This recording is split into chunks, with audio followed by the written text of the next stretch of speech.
오늘 하나님께서 우리에게 주시는 말씀은 열왕기상 19장 9절에서 18절입니다.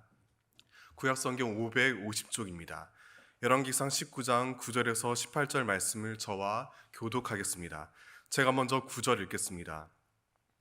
엘리야가 그곳 굴에 들어가 거기서 머물더니 여호와의 말씀이 그에게 임하여 이르시되 엘리야야 내가 어찌하여 여기 있느냐.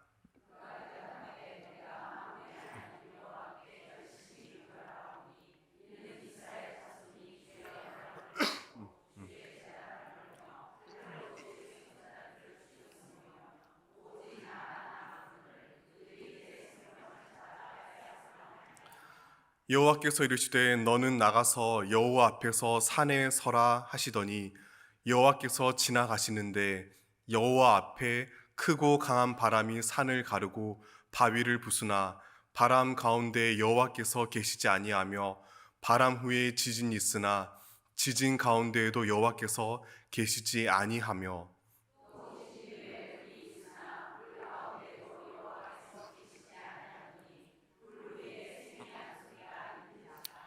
엘리야가 듣고 겉옷으로 얼굴을 가리고 나가 굴 어귀에 섬에 소리가 그에게 임하여 이르시되 엘리야야 내가 어찌하여 여기 있느냐.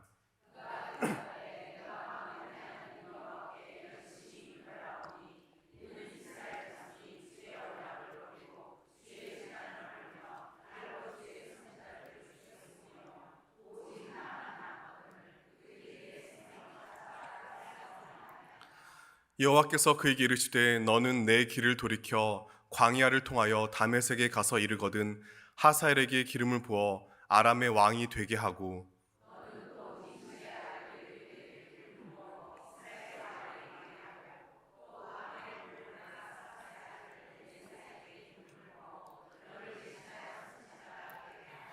하사엘의 칼을 피하는 자를 예후가 죽일 것이요 예후의 칼을 피하는 자를 엘리사가 죽이리라.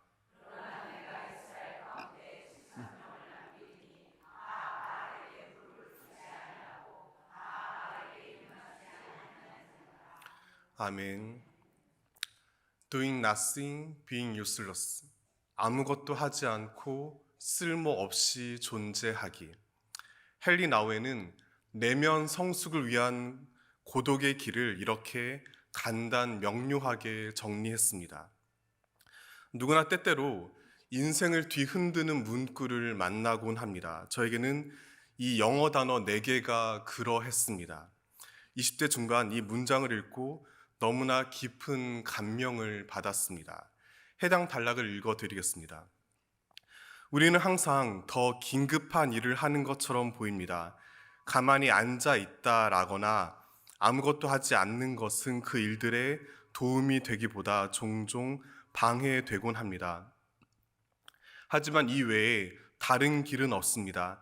하나님의 현존 앞에서 쓸모없이 존재하고 침묵하는 것은 모든 기도의 핵심에 속합니다. 처음부터 우리는 종종 하나님의 음성보다 자신의 무질서한 소음을 더 크게 듣습니다. 이것은 때때로 받아들이기 매우 어렵습니다. 그러나 천천히, 아주 천천히 침묵의 시간이 우리를 조용하게 만들고 하나님에 대한 인식을 깊게 하는 것을 발견합니다.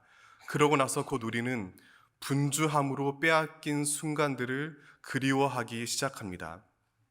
그리고 그것을 완전히 깨닫기 전에 점점 더 많은 침묵 속에 이끌리고 하나님께서 우리에게 말씀하시는 그곳에 더 가까이 가도록 내면의 추진력이 발달하게 됩니다. 저는 오랫동안 신앙 성장을 위해서는 많은 것을 하고 쓸모 있게 존재해야 한다고 오해했습니다. 기도는 무조건 크고 오래 해야만 하는 줄 알았습니다. 그래서 고3부터 입대 전까지 매일 1시간 이상 우렁차게 통성 기도를 했습니다. 상상되시나요? 장신대가 있는 광장동 소음민원의 주범이었습니다. 지금도 그곳 주민들에게 죄송합니다. 게다가 청소년 때부터 또래 그 누구보다 열심히 성경을 읽었습니다. 그리고 주일 오전 예배는 물론이고 저녁 예배와 수요, 금요 기도회를 적어도 제 의지로는 단 한 번도 빠진 적이 없습니다. 그뿐만 아니라 뜨거운 성령 체험과 극적인 간증에 심취하며 각종 부흥회와 찬양 집회를 부지런히 쫓아다녔습니다. 그렇게 10대 중반부터 20대 초반까지 흔히 은혜 받았다라고 말하는 감정적인 신앙 경험을 맹목적으로 추구하였습니다.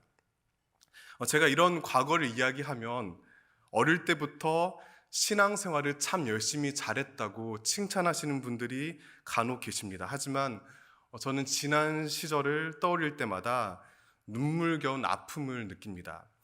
적어도 저에게 있어 지난날 그 종교 행위들은 건강한 신앙이 아니라 끔찍한 강박이었기 때문입니다.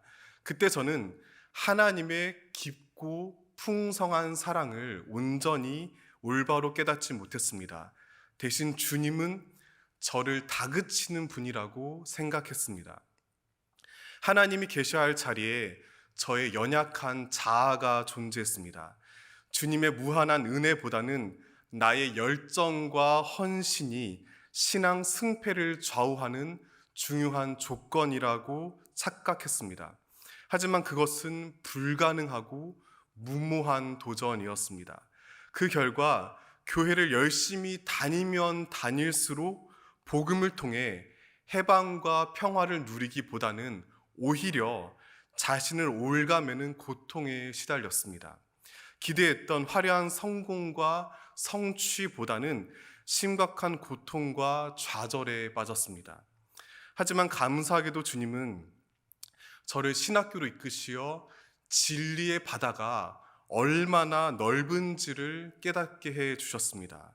그러다 어느 날 저는 아무것도 하지 않고 쓸모없이 존재하라는 이 따스한 문장을 만났습니다. 그때부터 저는 무언가를 많이 해내고 쓸모 있게 존재하라는 거짓 신앙과 단호히 결별하였습니다. 하나님의 거대함에 짓눌리지 않고 그분의 위대함에 안겼습니다. 그런 까닭에 저는 오늘 본문에 등장하는 예언자 엘리야의 모습에서 깊은 연민과 공감을 느낍니다. 그의 삶과 사역에는 성경 속 그 누구 못지않게 눈부신 이적들로 가득 차 있습니다. 그가 폭군 아합 왕을 향해 온 이스라엘에 몇 년 동안 극심한 가뭄이 들 거라고 예고하자 그대로 이루어졌습니다. 또한 한 줌의 보릿가루와 적은 기름으로 사르밧 마을에 사는 과부를 배불리 먹였습니다. 심지어는 그 과부의 아들이 숨을 거두자 다시 살렸습니다. 이러한 엘리야의 힘있고 화려한 사역들은 갈멜산에서 거둔 승리에서 찬란한 절정에 이릅니다. 이날 바알과 아세라 예언자들은 종일토록 자신들의 신을 향해 자해하면서까지 간절히 부르짖었습니다. 자기 확신과 열정으로 가득한 종교 행위의 절정입니다. 하지만 그들은 아무런 답을 얻지 못했습니다. 반면 엘리야가 제단을 회복하고 하나님의 이름을 부르자 순식간에 그곳에 불이 내려왔습니다. 그리하여 주님만이 온 세상 유일한 하나님이시라는 진리가 명확히 드러납니다. 뿐만 아니라 엘리야는 그 주님의 신실한 종이라는 사실 또한 공개적으로 인정받았습니다. 물론 이 사건의 주체는 하나님입니다. 엘리야 역시 감히 부정할 수 없습니다. 그렇지만 황홀한 승리 한복판에서 그는 몹시 의기양양할 수밖에 없었습니다. 그야말로 많은 것을 하고 쓸모 있게 존재했던 삶입니다. 어쩌면 이제 아합과 이세벨이 고개를 숙이고 자기를 고분고분 따를 거라 기대했을지도 모릅니다. 그러나 현실은 그리 호락호락하지 않습니다. 악한 권력은 결코 탐욕을 멈추지 않았습니다. 도리어 맹렬하게 반격하였습니다. 갈멜산에서 당한 패배에도 불구하고 왕비 이세벨은 기가 꺾이지 않았습니다. 오히려 더욱 냉혹한 살기를 내뿜으며 엘리야를 반드시 죽이겠다고 선언했습니다. 그 이야기가 엘리야에게 전달됩니다. 그러자 조금 전까지 보였던 호기로운 모습은 온데간데 없이 사라졌습니다. 대신 로덴나무 아래 쓰러져 그는 죽음을 갈구했습니다. 하지만 하나님께서는 그런 엘리야를 버려두지 않으시고 천사를 보내 먹을 것을 주며 위로하십니다. 기운을 차린 그를 호렙산으로 부르셨습니다.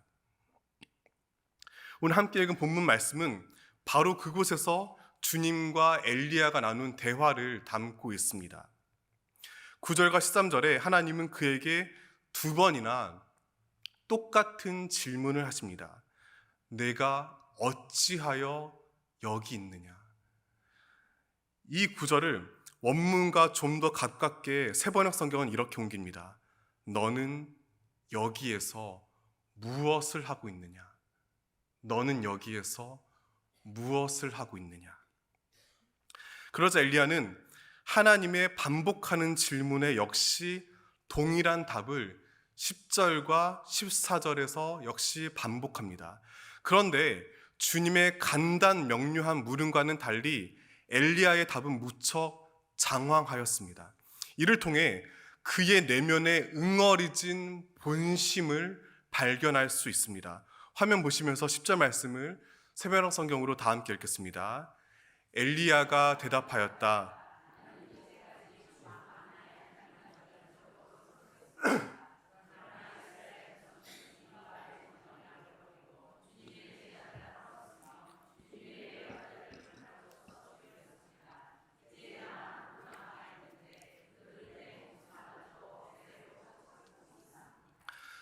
잠시 화면 그대로 부탁드리겠습니다. 우린 여기서 문장의 주어를 주목해야 합니다. 엘리야는 이렇게 하소연합니다. 내가 열정을 불태웠고 나만 남았고 내 목숨이 위태롭습니다. 이제 화면 괜찮습니다. 이것은 분명 사실입니다. 그 시대에 엘리야만큼 열심히 주님을 위해 헌신한 사람은 없습니다. 그와 달리 온 이스라엘은 우상 숭배에 빠졌고 심지어 예언자들을 살해하였습니다. 엘리야 혼자만 겨우 살아남았습니다. 하지만 이제 그마저도 이세벨이 보낸 군사들이 일으키는 자욱한 흙먼지와 요동치는 말발굽 소리 앞에 너무나 위태롭습니다. 그런데 그가 이렇게 힘겹게 토로하는 사실이 진실이 아닌 까닭이 무엇일까요? 어느샌가 그의 내면에 하나님이 사라졌기 때문입니다. 엘리야는 누가 뭐래도 성경에 등장하는 가장 위대한 예언자 중 하나입니다. 어둡고 혼란한 시대에 그가 보인 찬란한 희생과 눈부신 업적을 부정할 사람은 아무도 없습니다. 그렇지만 제 아무리 강력한 사람의 능력도 하나님의 권능을 대신할 수 없습니다. 그 어떤 사람의 총명도 하나님의 지혜 앞에 나란히 설 수 없습니다. 그러나 엘리야는 막중한 사명감에 짓눌린 나머지 그만 진리를 잊고 말았습니다. 자기 삶 속에 하나님의 자리를 내어주지 못했습니다. 내가 아니면 안 된다는 불안에 사로잡혔습니다. 나의 열심과 열정만이 기울어져 가는 민족을 되살릴 유일한 희망이라고 여겼습니다. 허나 현실은 잔인하고 가혹합니다. 눈앞에 살아있는 권력자 이세벨과 그가 섬기는 우상 바알과 아세라에 비해 하나님은 너무나 무력하고 초라하게만 보였습니다. 대체 내가 지금 무엇 했는지 모르겠다는 허무함과 후회가 물밀듯이 밀려왔습니다. 미련함과 어리석음을 끊임없이 자책했습니다. 그런 자신을 가요하며 억울함 속에 하염없이 몸부림쳤습니다. 정리하자면 엘리야는 나라는 자아라는 가장 위험하고 치명적인 우상 숭배에 빠졌습니다. 내면에 하나님께서 일하실 공간은 사라진 채 오로지 나로만 가득한 과잉 신앙에 사로잡혔습니다. 그 결과 극심한 탈진과 끝없는 절망 가운데 허우적거렸습니다. 그러자 하나님께서는 그를 호렙산에 세우시며 당신 뜻을 더욱더 분명하게 알려주셨습니다. 앞서 말씀드린 대로 본문 9절과 10절 그리고 13절과 14절에서 주님과 엘리야 사이에 같은 질문과 동일한 답변이 병행을 이룹니다. 따라서 그 중간에 있는 11절과 12절을 통해 핵심 주제를 드러내는 문학 구조를 이룹니다. 이 두 구절 다 함께 읽겠습니다. 여호와께서 이르시되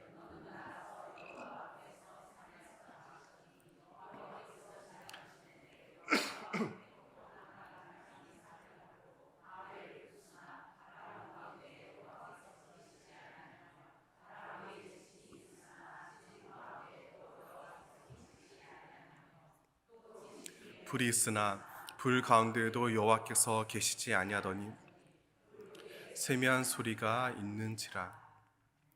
엘리야가 여호와 앞에서 산에 섰고 그 앞을 주님이 지나갔습니다. 그러자 산을 가르고 바위를 부수는 크고 강한 바람이 불어왔습니다. 이어서 지진이 일어났으며 불이 타올랐습니다. 하나같이 크고 강력한 자연현상입니다. 이 모두는 지난날 그가 보여준 눈부신 이적들과 매우 흡사합니다. 그동안 그가 행했던 화려한 사역들을 상징적으로 눈앞에 펼쳐 보여줍니다. 하지만 주님은 그곳에 없었습니다. 그렇다면 하나님은 어디에 계셨을까요? 12절에 보면 불 다음으로 세미한 소리가 들려왔습니다. 원문을 직역하면 마치 속삭이듯 작고 부드러운 소리입니다. 이 음성은 앞서 나타난 웅장한 바람, 지진, 불과는 명백히 대조적입니다. 그러나 하나님은 바로 그 미미하고 고요한 목소리를 통해 엘리야에게 말씀하셨습니다. 사랑하는 성도 여러분, 반드시 명심하시길 바랍니다. 세상에 크고 화려한 겉모습에 눈길을 뺏길 때는 결코 하나님의 세미한 소리를 들을 수 없습니다. 내 안의 억척스러운 소음에 귀를 가릴 때는 절대로 주님의 음성을 들을 수 없습니다. 속삭이듯 작고 고요하게 말씀하시는 하나님의 목소리는 오직 침묵할 때만 들을 수 있습니다. 오해하지 마시길 바랍니다. 하나님께서 더 이상 크고 강력한 이적을 일으키지 않는다는 말이 아닙니다. 뜨겁게 기도하며 찬양하는 것이 침묵 기도보다 저급하다는 의미도 아닙니다. 간절히 부르짖으면서도 얼마든지 내면을 비울 수 있습니다. 반대로 입을 다물고 잠잠히 기도하더라도 교만으로 가득할 수 있습니다. 목소리 크기가 중요한 게 아닙니다. 핵심은 여백입니다.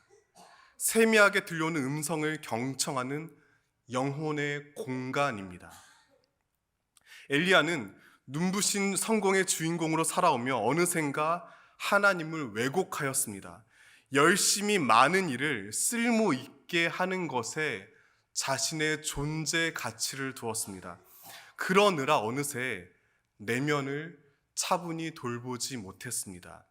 그 결과 이세벨의 말 한마디에 속수무책으로 무너져 내렸습니다. 그런 그를 향해 주님은 세미한 음성으로 말씀하십니다. 아무것도 하지 말고 쓸모없이 존재하듯 하며 하나님의 자리를 비워두는 여백 신앙을 일깨워 주셨습니다. 신앙의 주체는 오직 하나님입니다. 믿음의 본질은 나의 의지와 노력이 아니라 먼저 다가오신 주님의 신실한 은혜라는 사실을 분명히 깨달아 아시기를 바랍니다. 그 가운데 참된 침묵을 실천해 나가며 우리 각자와 공동체를 향한 하나님의 말씀 앞에 겸손히 엎드려야 합니다. 그리고 그 뜻을 담대하게 이루어 나가야 합니다. 본문에서 엘리야와 이스라엘을 향해 세미하게 말씀하신 주님 뜻은 15절에서 18절에 구체적으로 돌아옵니다. 저와 한 절씩 나누어 읽겠습니다. 제가 먼저 15절 읽겠습니다. 여호와께서 그에게 이르시되 교독하겠습니다. 너는 내 길을 돌이켜 광야를 통하여 다메섹에 가서 이르거든 하사엘에게 기름을 부어 아람의 왕이 되게 하고. 16절입니다.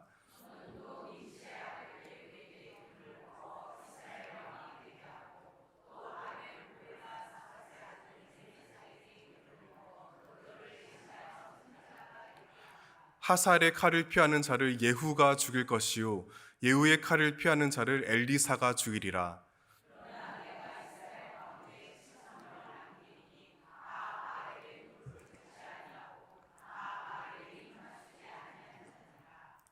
우선 주목해야 할 말씀은 너는 내 길을 돌이켜입니다. 이것은 단순히 지리적인 방향 전환을 뜻하지 않습니다.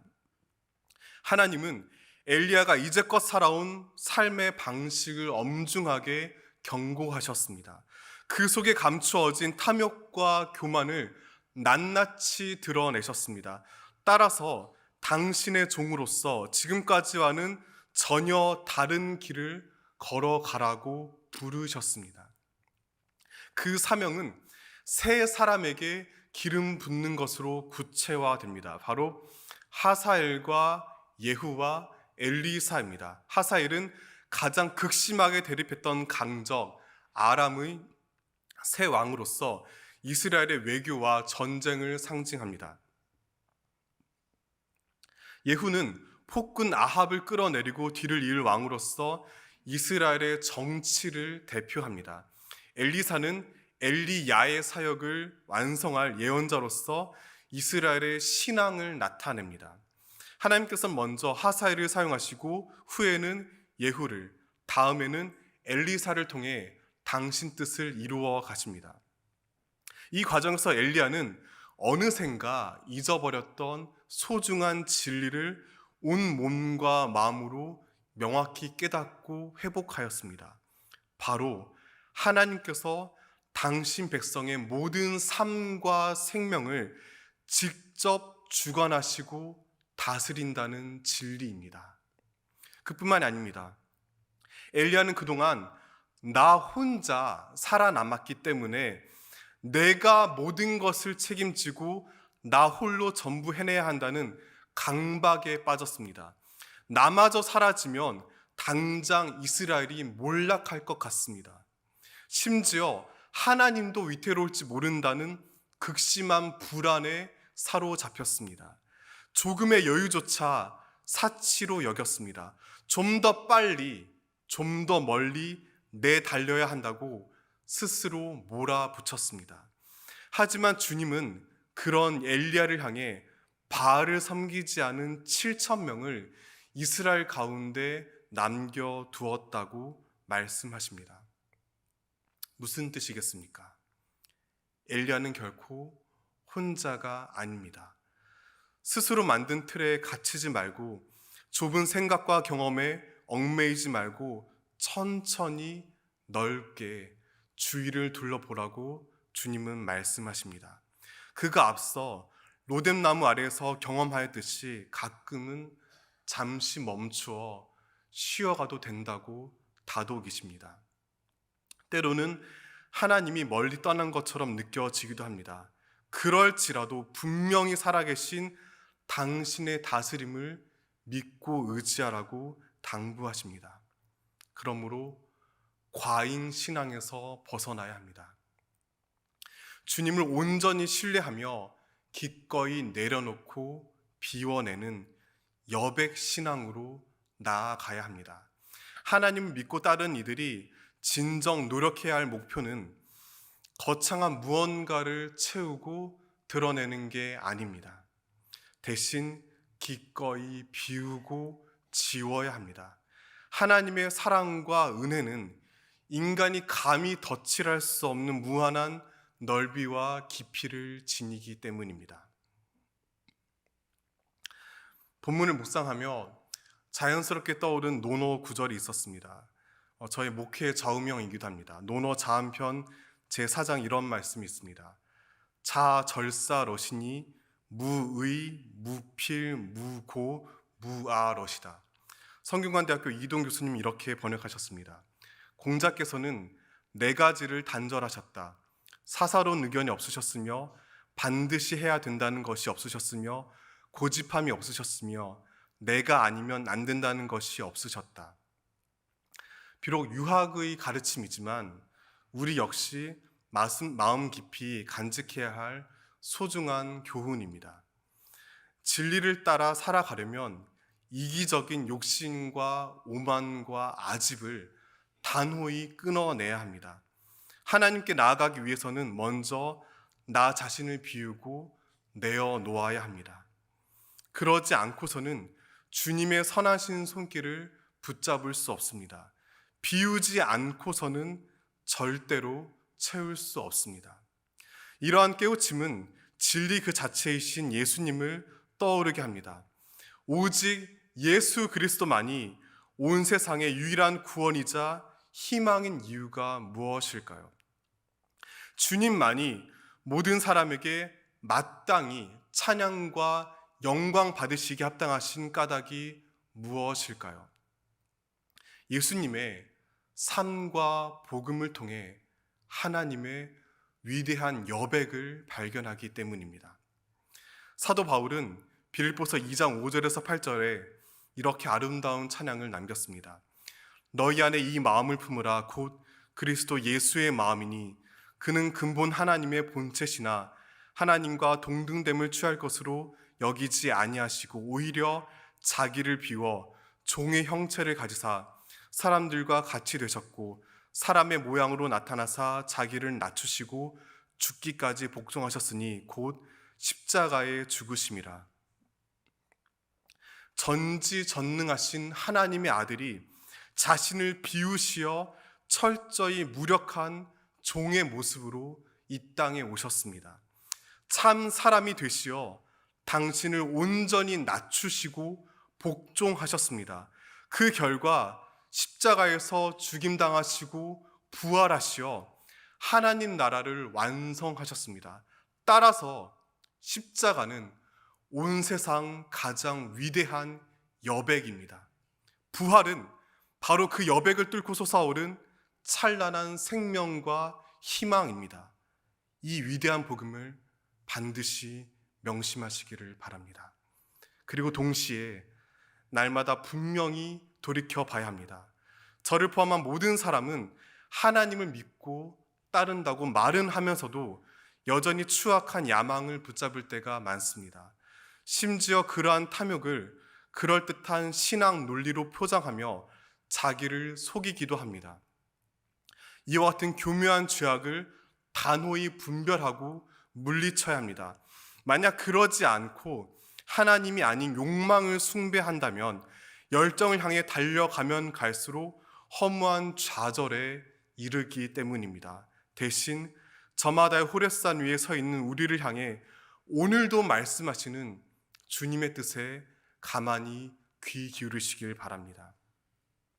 설교를 시작하며 소개한 헨리 나우엔의 글을 마저 읽어드리겠습니다. 본문 말씀에 비추어서 귀 기울여 들어보시길 바랍니다. 고독 가운데 우리는 무엇을 해야 할까요? 첫 번째 답은 아무것도 하지 않는 것입니다. 당신에게 관심을 가지고 귀를 기울이는 분 앞에서 그저 가만히 머무르는 것입니다. 이러한 하나님을 향한 쓸모없는 존재감 속에서 명확하게 우리는 힘과 통제에 대한 망상을 점점 죽이며 우리 존재의 중심에 숨겨진 사랑의 목소리에 귀를 기울일 수 있습니다. 그러나 아무것도 하지 않고 쓸모없이 존재하기는 얼핏 생각하는 것처럼 수동적이지 않습니다. 사실 노력과 커다란 세심함이 필요합니다. 그것은 하나님의 치유하시는 현존이 우리를 새롭게 할 수 있도록 적극적인 경청을 요구합니다.